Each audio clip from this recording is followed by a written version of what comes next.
Fala pessoal, dando continuidade aqui ao nosso estudo sobre o eletromagnetismo, cargas elétricas em movimento, formando corrente em fios condutores, formando ao seu redor, inclusive, campos magnéticos. Para a gente começar, eu gostaria de lembrar desse termo eletromagnetismo, que é uma importante parte da física, que leva em consideração justamente o fenômeno em que campos magnéticos são criados por condutores elétricos percorridos por corrente. Sendo assim, é de suma importância você sempre lembrar que condutores elétricos, melhor dizendo, quando percorridos por corrente, podem e vão criar campo magnético ao seu redor, lembrando que isso foi detectado acidentalmente por Ørsted, depois testado por ele mesmo, levando em consideração as descobertas de Faraday. E depois isso abriu caminho para um importante ramo da física, que é o eletromagnetismo. Lembrando que a gente já estudou onda eletromagnética, por exemplo, que é a junção de dois campos, um elétrico e um magnético. E a conclusão, para a gente encerrar essa introdução e começar a nossa aula, a conclusão é que fenômenos elétricos podem alimentar fenômenos magnéticos e vice-versa. A gente está analisando caso a caso, mas que vocês podem criar essa noção aí à medida que a gente vai evoluindo dentro de cada caso. Portanto, não vamos esquecer que fenômenos elétricos e fenômenos magnéticos podem estar intimamente ligados. Na última aula a gente falou sobre fios condutores retilíneos percorridos por corrente, gerando campo ao seu redor. Lembrando que o campo gerado por fios condutores retilíneos ao redor do fio é uma função da corrente que o atravessa e da distância do ponto que você vai levar em consideração. Tem direção, melhor dizendo, perpendicular às linhas de indução, que são rotacionais ao redor do campo. E por falar em rotacionais, lembrando que a regra da mão direita nos possibilita definir qual que é o sentido desse rotacional do campo magnético ao redor de um fio condutor retilíneo, levando em consideração que na mão direita o dedo polegar representa a corrente e os demais dedos representam, assim, as linhas de indução do campo formado ao redor do fio.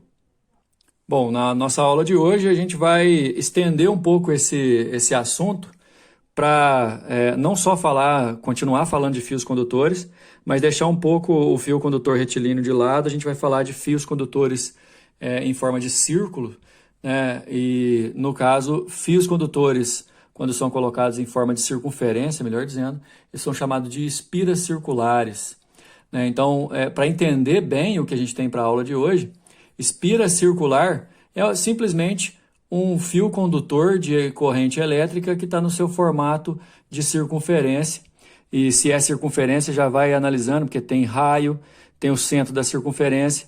E já no primeiro desenho aqui você pode perceber, a corrente vindo por um condutor pega uma região do circuito que é em forma de circunferência e sai novamente, mas o que interessa para a gente é essa corrente que está girando ao redor dessa espira. Você imaginar uma corrente contínua, ela vai girar nesse sentido aqui o tempo inteiro. Definir o sentido da corrente é importantíssimo, mas por enquanto, olha só, a gente vai analisar o campo magnético no centro dessa espira, é isso que a gente interessa. Na verdade, vai ter campo magnético em tudo quanto é parte aqui, mas o campo magnético do centro que interessa para a gente, campo magnético no centro de uma espira circular. As características em primeiro momento. Sempre a direção desse campo magnético criado por corrente que percorre o corpo da espira circular vai ter uma direção perpendicular ao plano da espira e passando pelo centro. Então, sempre a direção vai ser no plano da espira, em direção perpendicular. O sentido vai ser definido pela regra da mão direita. Já que é um fio condutor, você vai imaginar exatamente como a gente imaginava lá no fio retilíneo, que a sua mão direita vai representar no dedo polegar o sentido da corrente e nos demais dedos o sentido do campo que vai aparecer nessa espira. Então, no desenho que vocês estão vendo aí, por exemplo, a gente vai colocar a corrente, dá só uma olhada, a corrente, ela é abaixo aqui da espira, vai ficar legal de você perceber, abaixo da espira ela vai para a direita. Então, você vai colocar a sua mão com o dedo polegar, mão direita, indo para a direita e tentar imaginar pegando a espira. Nesse modo, nesse caso, você vai ver que o campo magnético, além de ter direção perpendicular ao plano que compreende a espira, vai ter seu sentido para cima. Obviamente, se você inverter o sentido da corrente aqui, você vai ter um resultado de inversão desse campo.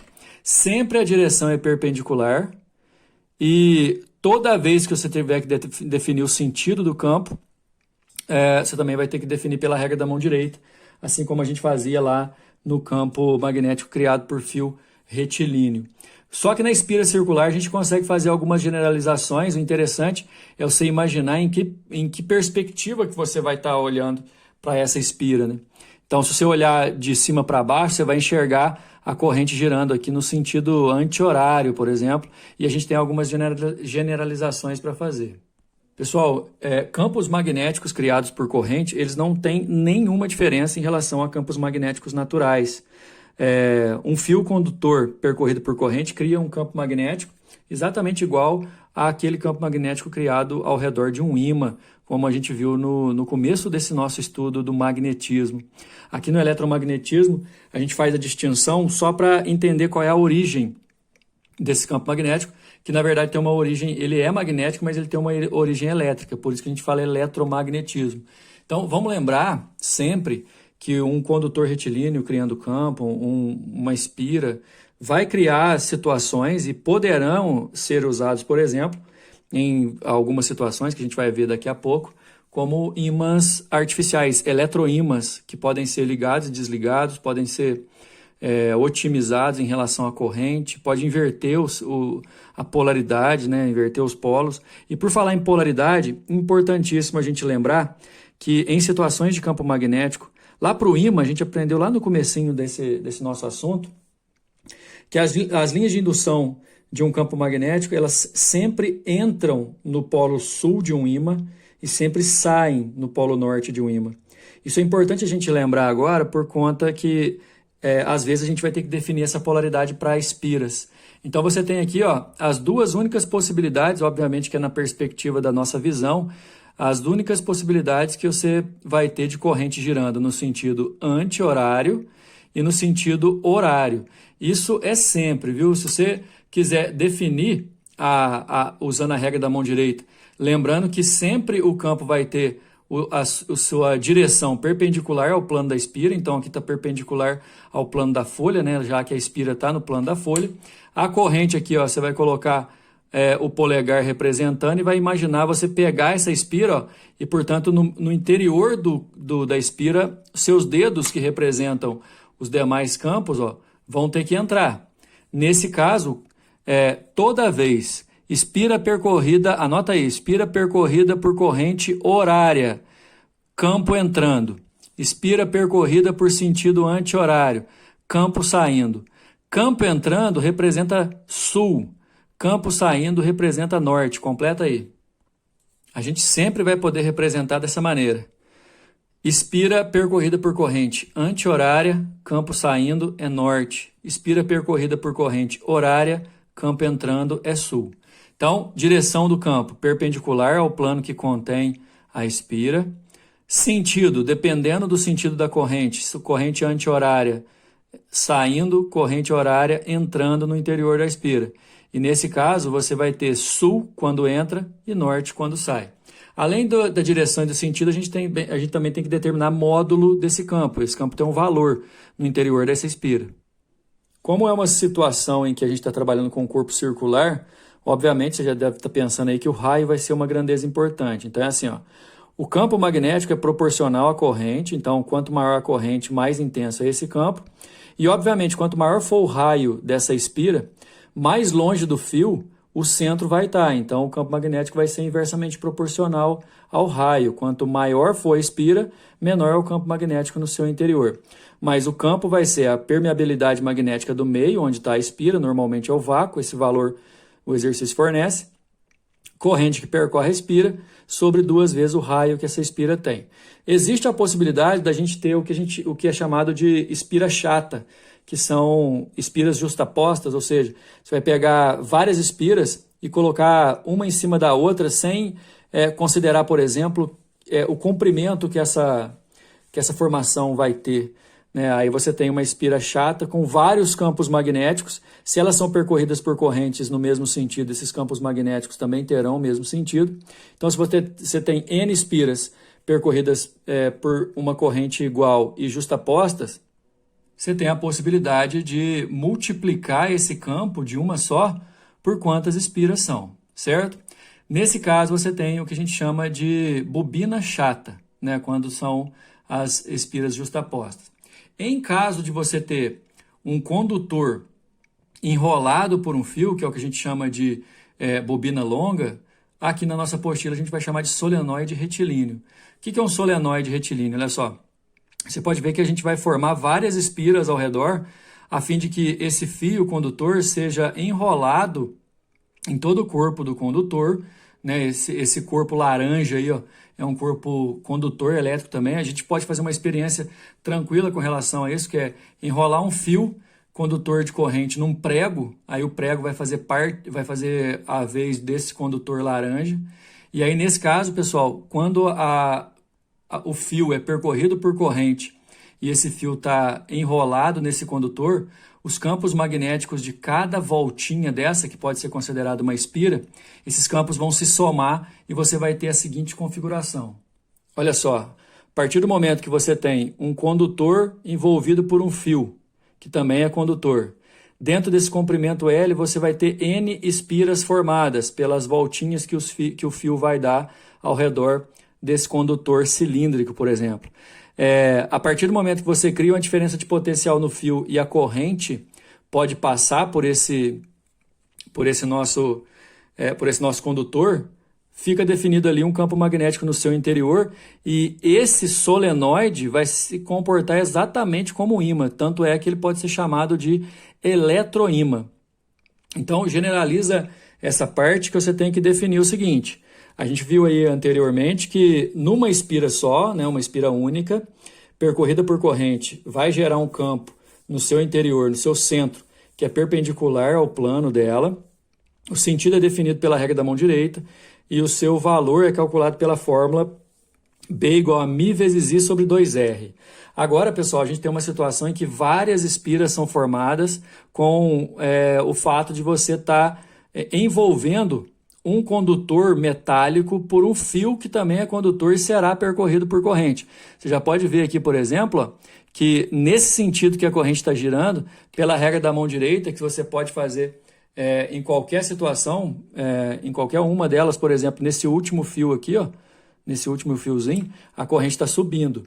Se você fizer a corrente subindo com o seu polegar para cima, ó, você vai imaginar pegando a espira, desse lado direito aqui, ó, as linhas de indução entram. Portanto, desse lado aqui, ó, seria exatamente o polo sul do ímã, enquanto aqui, ó, as linhas saem, seria o polo norte. Então, esse eletroímã é perfeito, ele funciona como um ímã natural. Ele só tem a diferença de que a origem magnética dele é, na verdade, por uma junção de campos eletromagnéticos. Nesse solenoide, pessoal, a gente tem que entender que a direção sempre vai ser a mesma direção do campo que ele forma, vai ser sempre a mesma direção do condutor que está ali no seu interior, né? O sentido é determinado pela regra da mão direita, ok? E no caso, você pode até... Aqui é uma opção muito interessante. Até eu não gosto muito não, porque ele inverte o comportamento. Ele está usando os demais dedos como o sentido que a corrente gira ao redor e o polegar como campo. Ele inverteu, você que sabe. Tanto faz. Anteriormente aí eu fiz de um outro jeito. Mas nesse caso aqui, ó, a corrente vai girar nesse sentido. Você vai encarar as linhas de indução agora, os demais dedos, na verdade são...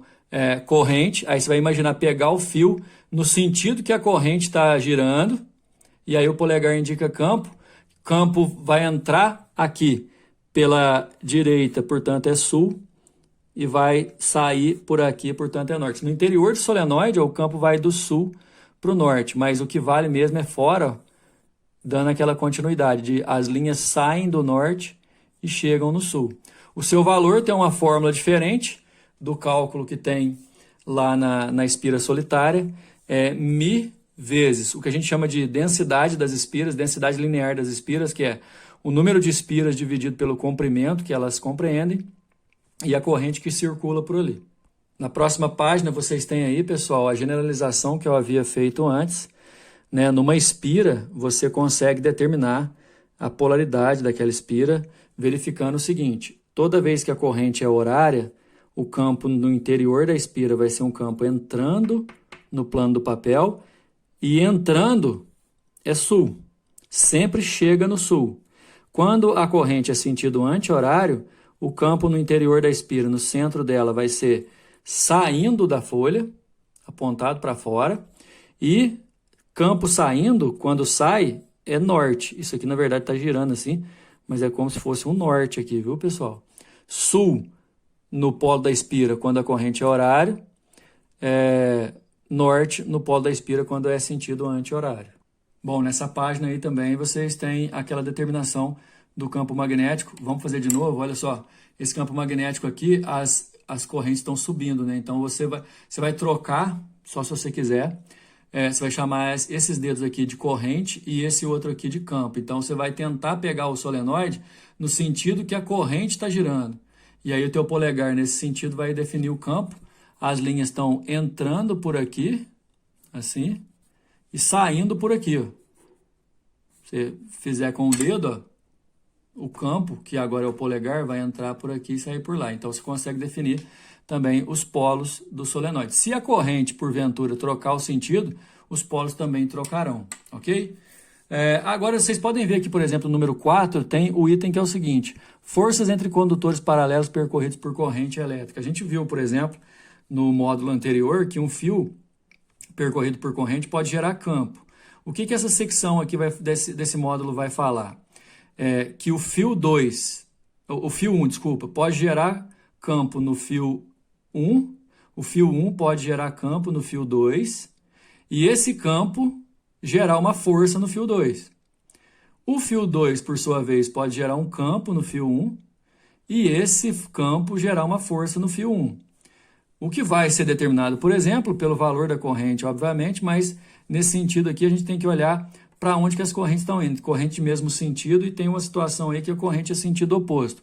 Qual que é a minha ideia, pessoal? Lá no módulo 31, a gente vai falar exclusivamente, ou a gente vai fazer exercício exclusivamente de situações como essa. Então, vou combinar com vocês. Próximo vídeo, próxima aula, vai ser hoje à tarde, eu vou pedir para vocês prestarem bastante atenção, que a gente vai voltar nesse item 4 do módulo 30, mas, na verdade, para fazer os exercícios do módulo 31. A partir de agora, a gente vai fazer os exercícios desse módulo 30, que fala sobre espiras e solenoides. Vamos lá? Número 1. As figuras mostram o mesmo anel sendo percorrido por uma corrente elétrica, ora no sentido horário, ora no sentido anti-horário. O raio do anel é 3,14 e a intensidade da corrente é de 10 amperes, chamando a atenção para a unidade de medida do raio aqui, ó, que tem que ser em metros, porque a gente vai trabalhar aqui, ó, no sistema internacional. A letra A pede o módulo do campo magnético no centro do anel.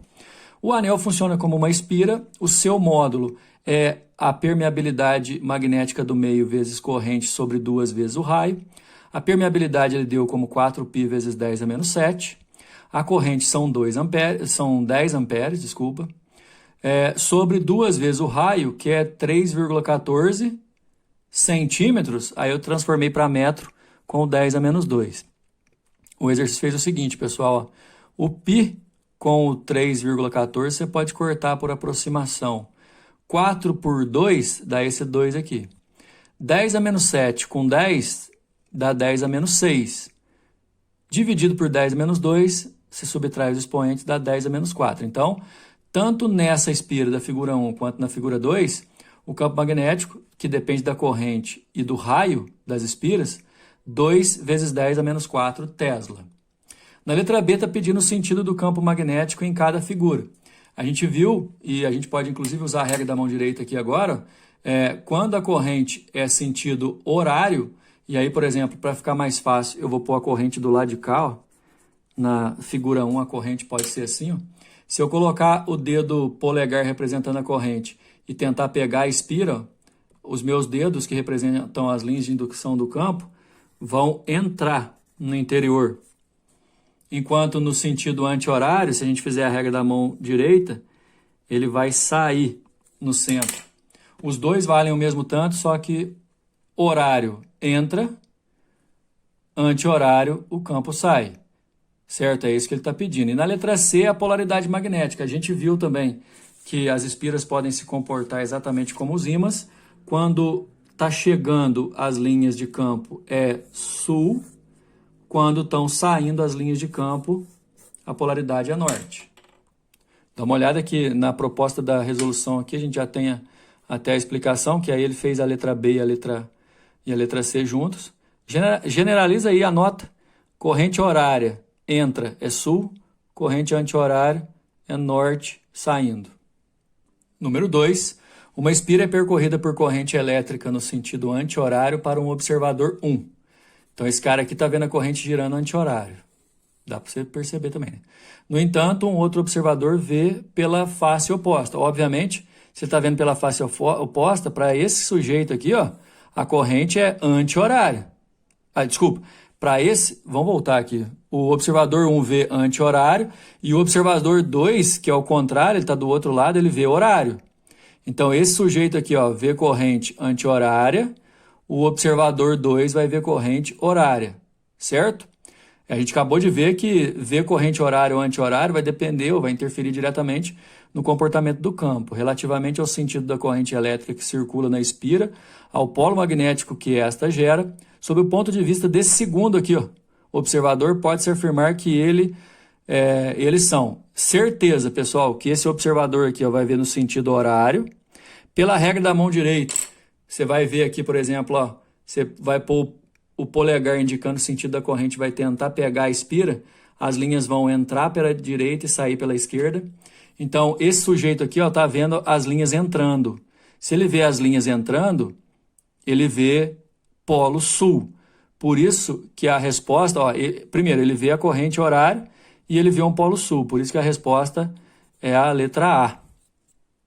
Número 3. Considere um longo solenoide ideal composto de 1 vezes 10 a quarta espiras por metro, percorrido por uma corrente contínua de 0,2 ampere. Então, ó, em 1 metro, você tem 10.000 espiras.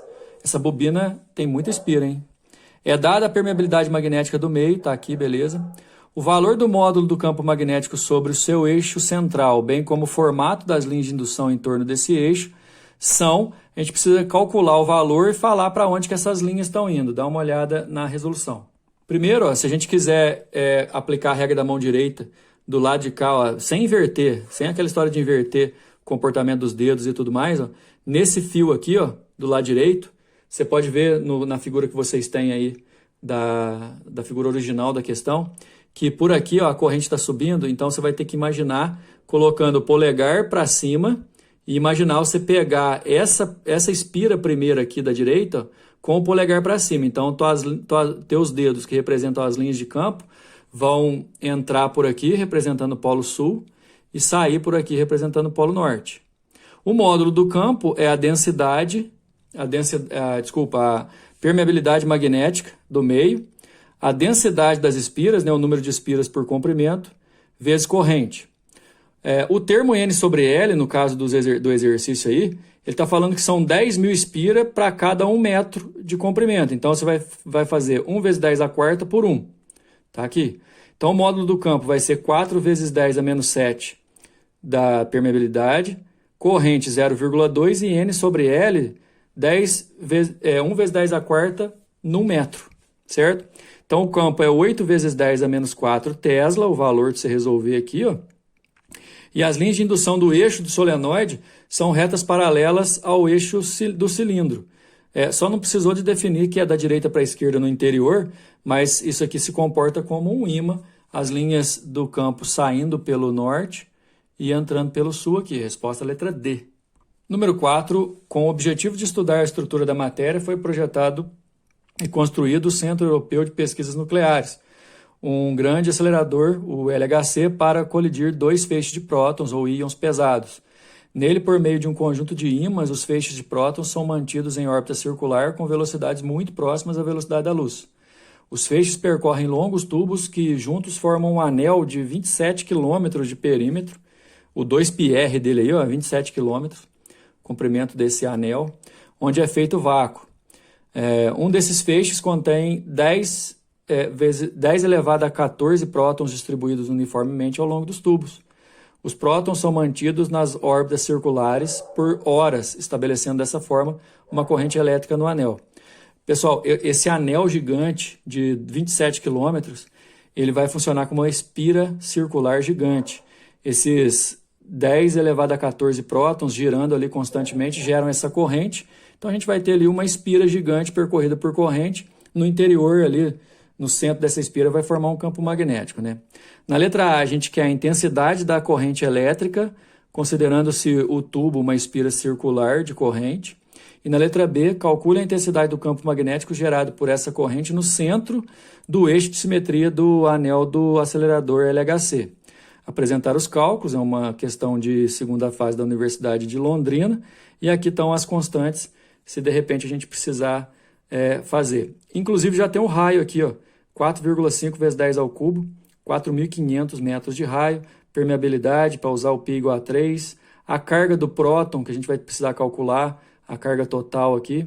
Bora lá resolver. Bom, primeiro que eu fui olhar antes aqui a resolução, houve uma discrepância, provavelmente aqui deve estar certo. Lá no enunciado está falando que é 1,0 vezes 10 elevado a 14 prótons, e aqui a resolução está usando 1,8 vezes 10 a 14 prótons. Bom, creio que aqui deve estar certo. Beleza, gente? Então é o seguinte, ó, o tempo de uma volta vai ser o tamanho da volta pela velocidade da luz e o tempo. Então, assim, chamando esse tamanho da volta de L, chamando a velocidade da luz de C e o tempo de T, se você passar dividindo ali, ó, 27 mil metros em 3 vezes 10 a oitava metros por segundo, 9 vezes 10 a quinta segundo. Para que calculou tempo? Lembra que a letra A quer que a gente calcule corrente? E corrente, galera, é carga sobre tempo. Então, o tempo a gente calculou, 9 vezes 10 a menos 5 segundos. Quer dizer, que esses prótons conseguem girar 27 quilômetros, eles gastam 9 vezes 10 a menos 5 segundos. Olha só, 90 milissegundos. Desculpa, 90 microsegundos que dá isso aqui. Lembrando lá da nossa parte de eletrodinâmica, que a gente viu lá no comecinho do segundo bimestre, a quantidade de carga é o número de partículas, que é 1,8 vezes 10 a 14, que é o número de prótons, vezes a carga de um próton, que é igual à carga do elétron, carga elementar de 1,6 vezes 10 a menos 19. Então aqui, pessoal, a gente calcula carga e aqui tempo. Carga sobre tempo, 0,32 me dá corrente, 3,2 vezes 10 a menos 1 ampere é o valor da corrente nessa situação. Letra A, pronta. A letra B está com a proposta de resolução aqui, está falando da corrente girando aí no anel do acelerador de partículas, no sentido anti-horário, o campo saindo, aqui apareceria o norte, mas não perguntou isso. Se você imaginar o campo magnético entrando, porque a corrente vai girar no sentido horário, não tem problema nenhum, ele pediu só para calcular o valor. O campo é a permeabilidade magnética do meio, corrente, que a gente calculou lá na letra A, sobre 2 vezes o raio. E o raio está lá naquele quadrinho verde das informações. Detalhe que se ele tivesse perguntado só o da letra B, mesmo assim a gente ia ter que fazer o que calculou na letra A aí, ó, porque precisaríamos da corrente, ok? O detalhe então é só substituir. A permeabilidade ele deu aí, ó, que é 12 vezes 10 a menos 7. Por que 12, né? Porque é 4π vezes 10 a menos 7, mas pediu para usar o π igual a 3. 3,2 vezes 10 a menos 1 é a corrente que a gente calculou no item A. E 2 vezes o raio é 4.500 metros, 4,5 vezes 10 ao cubo. Se você resolver tudo aqui, fazer essas simplificações cabíveis, 4,7 vezes 10 a menos 11, Tesla, que é o campo no interior desse acelerador. Número 5, para a gente encerrar, a figura mostra um fio por onde passa uma corrente de intensidade 3I, aqui, ó, corrente 3I, conectados a uma espira circular de raio A. A semicircunferência superior tem resistência elétrica igual a R, ó, semicircunferência superior, resistência igual a R, e a inferior também igual a R. Olha só, pessoal, a gente tem aqui, por exemplo, então, uma semicircunferência em cima com uma resistência R e uma embaixo com outra R. Essas duas aqui vão ficar em paralelos, né? R sobre 2, que vai dar resistência equivalente, como a gente já aprendeu anteriormente. Encontre a expressão para o campo magnético no centro da espira em termos da intensidade da corrente I. Esse exercício do ITA é importantíssimo para a gente criar uma ideia, inclusive admitir que a corrente se divida exatamente em duas partes iguais, por conta que a resistência aqui em cima é igual à resistência aqui embaixo. Aí que vai ter um detalhe, a gente aprendeu que corrente no sentido horário cria campo entrando. Corrente no sentido anti-horário que cria campo saindo. Só que aqui, na disposição desse circuito, pessoal, como aqui a corrente vai dividir em duas e existe uma continuidade, você vai ter na semicircunferência de cima um sentido horário, portanto, criando campo para cima, entrando no papel, e a outra semicircunferência de baixo vai vir uma corrente no sentido anti-horário, criando campo saindo do papel. Ou seja, se a primeira está girando horário e a segunda está girando anti-horário, e é na mesma espira, no interior da espira eu vou ter dois campos que são opostos. O detalhe é o seguinte, essa meia espira tem uma corrente igual à meia espira da corrente de baixo. E o raio é o mesmo. Então, se você lembrar que o campo depende do raio e da corrente, você vai concluir que, como as correntes são iguais, os módulos dos campos são iguais. Agora que vem um detalhe, ele quer uma expressão para o campo resultante. O campo resultante vai dar nulo, obviamente. Por quê? Porque a corrente de cima horária criando campo entrando, a corrente de baixo anti-horário criando campo saindo, dois campos opostos, porém de mesmo módulo, os dois estão no centro, atuando no mesmo ponto, dois campos que são vetores atuando no mesmo ponto em sentidos opostos e com o mesmo módulo, eles vão se anular. Essa é a resposta do número 5, beleza? Como a gente combinou, no próximo módulo a gente vai voltar lá no item 4 para poder falar sobre a relação entre dois fios percorridos por corrente, fios paralelos, para fazer os exercícios do módulo 31. Até a próxima!